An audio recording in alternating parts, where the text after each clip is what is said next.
नमस्कार, मेरा नाम अनन्या राय है और आज हम गोधूली पाठ्यपुस्तक का 5वां पाठ पढ़ने जा रहे हैं, जो कि एक कविता है जिसका शीर्षक भारत माता है और ये कविता सुमित्रा नंदन पंत जी ने लिखी है। तो आइए सुमित्रा नंदन पंत जी के बारे में चर्चा करते हैं। सुमित्रा नंदन पंत जी का जन्म 20 मई 1900 ईस्वी में अल्मोड़ा जिले में कौसानी उत्तरांचल में हुआ था। इनकी माताजी का नाम सरस्वती देवी था और उनका निधन पंत जी के जन्म के 6 घंटे बाद ही हो गया था। इनके पिताजी का नाम गंगादत्त पंत था और वो कौसानी टी स्टेट में अकाउंटेंट थे। यदि इनकी शिक्षा के बारे में बात करें तो इन्होंने अपनी प्राथमिक शिक्षा गांव से ली और हाई स्कूल की पढ़ाई के लिए वे बनारस चले गए थे। इनका निधन 29 दिसंबर 1977 में हो गया था। पंत जी एक छायावादी कवि हैं, मगर उनके विचार उदार मानवतावादी हैं। पंत जी का आरंभिक काव्य प्रकृति प्रेम और शिशु सुलभ जिज्ञासा को लेकर हुआ। उनकी कुछ प्रमुख रचनाओं के नाम हैं उच्छ्वास, पल्लव, वीणा, ग्रंथि इत्यादि। और कविता संग्रहों के अलावा उन्होंने कुछ नाटक, आलोचना, कहानी, उपन्यास आदि भी लिखा है। पंत जी को चिदम्बरा के लिए भारतीय ज्ञानपीठ पुरस्कार भी मिल चुका है और ये जो कविता हम पढ़ने जा रहे हैं वो इनकी प्रसिद्ध कविता संग्रह ग्राम्या में से निकाली गई है। तो आइए कविता पढ़ते हैं। भारत माता। भारत माता ग्राम वासिनी, खेतों में फैला है श्यामल, धूल भरा मैला सा आंचल, गंगा यमुना में आंसू जल, मिट्टी की प्रतिमा उदासिनी। तो कवि यहाँ ये कहना चाह रहे हैं कि भारत माता ग्राम वासिनी है, भारत माता गांवों में निवास करती है। उनका कहने का अर्थ ये है कि अगर हमें भारत माता का असली रूप देखना है तो वो हमें गांवों में मिलेगा और गांव में जो खेत हैं वो हरियाली से भरे हुए हैं। गांव में हरियाली फैली हुई है। धूल भरा मैला सा आंचल, जो भारत माता का आंचल है वो आज धूल भरा हो गया है। धूल भरा इसलिए कह रहे हैं क्योंकि ये जो कविता है ये आजादी से पहले लिखी हुई थी, जब अंग्रेज हम पे राज कर रहे थे। तो कवि यहाँ पर ये कहना चाहते हैं कि भारत माता का जो आंचल है वो धूल से भर गया है, उनका आंचल गंदा हो गया है आज। गंगा यमुना में आंसू जल, भारत माता की जो आंसू हैं वो गंगा यमुना के रूप में बह रहे हैं।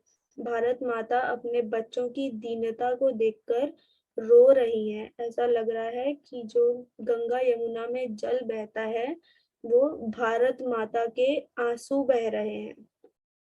मिट्टी की प्रतिमा उदासिनी, और जो भारत माता की प्रतिमा, प्रतिमा यानी कि मूर्ति, भारत माता की जो मूर्ति है वो आज उदास हो गई है। तो चलिए आगे पढ़ते हैं।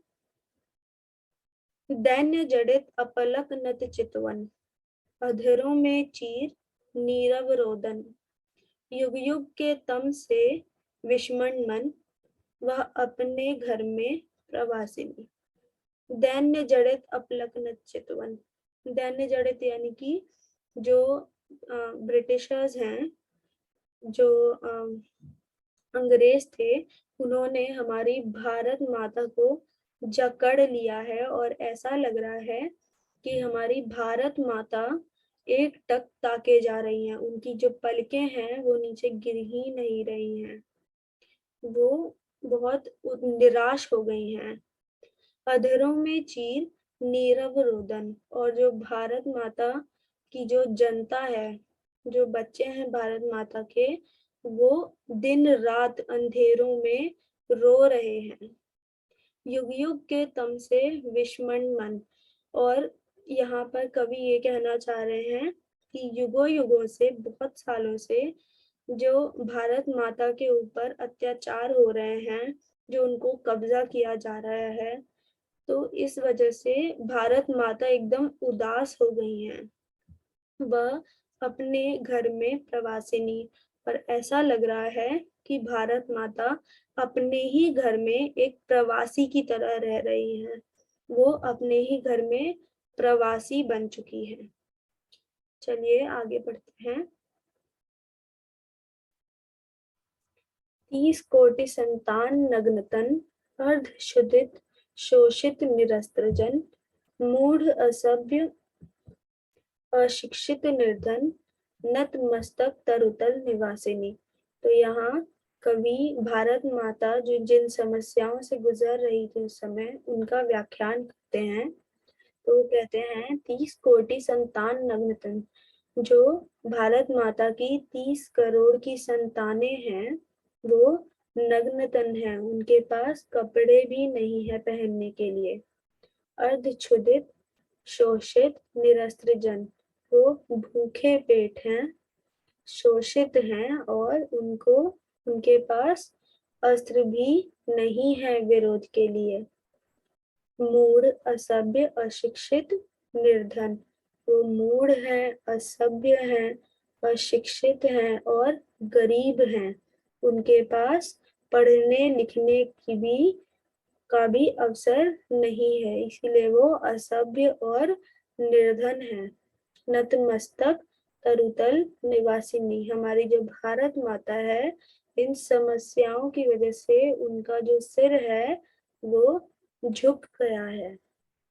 तरुतल निवासिनी, कवि का यहाँ पर कहने का अर्थ ये है कि भारत माता की जो संतानें हैं वो पेड़ों के नीचे रह रही हैं। पेड़ों के नीचे क्यों रह रही हैं? क्योंकि उनके पास रहने के लिए घर भी नहीं है। इसीलिए यहाँ कवि कहते हैं कि जो भारत माता है हमारी वो पेड़ों के नीचे रह रही है आज।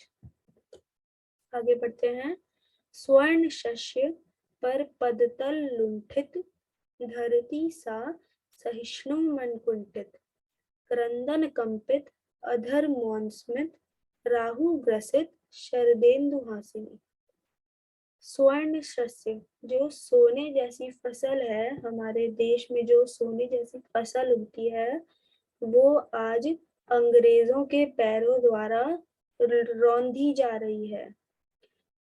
धरती सा सहिष्णु मन कुंठित, और हमारी जो धरती माँ है वो इतनी ज्यादा सहनशील होकर भी उनका आज मन कुंठित हो गया है। क्रंदन कंपित अधर मौन स्मित, जो धरती माँ की संतानें हैं वो चीख चीख कर रो रही हैं, उनका दिल कांप उठा है और कुछ लोग अपनी इस अवस्था को देखकर मौन हो गए हैं। राहु ग्रसित शरदेन्दु हासिनी, ऐसा लग रहा है कि जो हमारी भारत माता की हंसी है वो राहु ग्रसित हो गया, उसको राहु का ग्रहण लग गया है। तो आगे पढ़ते हैं। चिंतित भ्रिकुटी क्षितिज तिमिरांतिक, नमित नयन नभवास्पाच्छादित, आनन श्री छाया शशि उपमित, ज्ञान मूढ़ गीता प्रकाशिनी। तो कवि का कहने का अर्थ ये है कि चिंतित भ्रिकुटी, हमारी जो भारत माता है उनकी जो भौहें हैं वो चिंतित नजर आ रही हैं। क्षितिज तिमिरांतिक, क्षितिज वो क्षितिज जिसे कहते हैं, जैसे हम दूर से देखते हैं तो ऐसा लगता है कि एक जगह पर ऐसा लगता है कि आकाश और धरती मिल रहे हैं।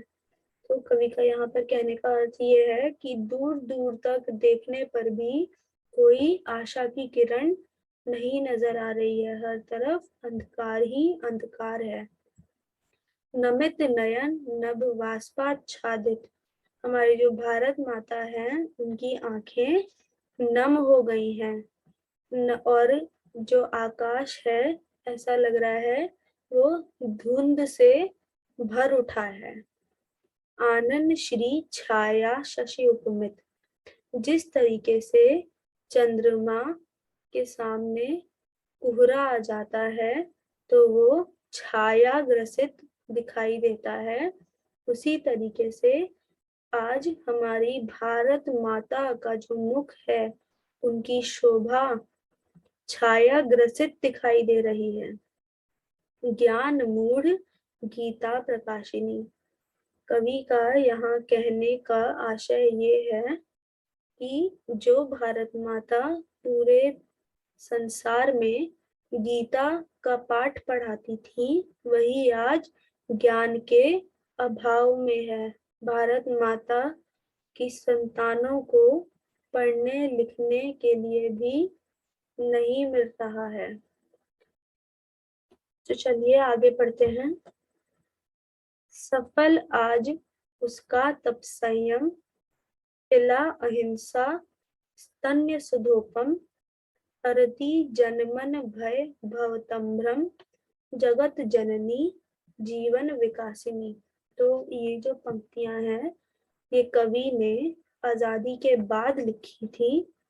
तो कवि इसमें कहते हैं कि आज जो भारत माता है, जो इन्होंने इतने सालों से तप किया है और संयम बरता है, वो आज सफल हो गया है और वो अपनी संतानों को अहिंसा रूपी अमृत पिला रही हैं। धरती हरति जनमन भय भवतंभ्रम, और वो जो लोग हैं उनके मन में जो भय है और भ्रम है, उसको दूर कर रही हैं। जग जननी जीवन विकासिनी। हमारी भारत माता आज जगत की माता बन गई है और पूरे संसार में वो जीवन के विकास का संदेश भेज रही हैं। तो ये कविता यही समाप्त होती है। धन्यवाद।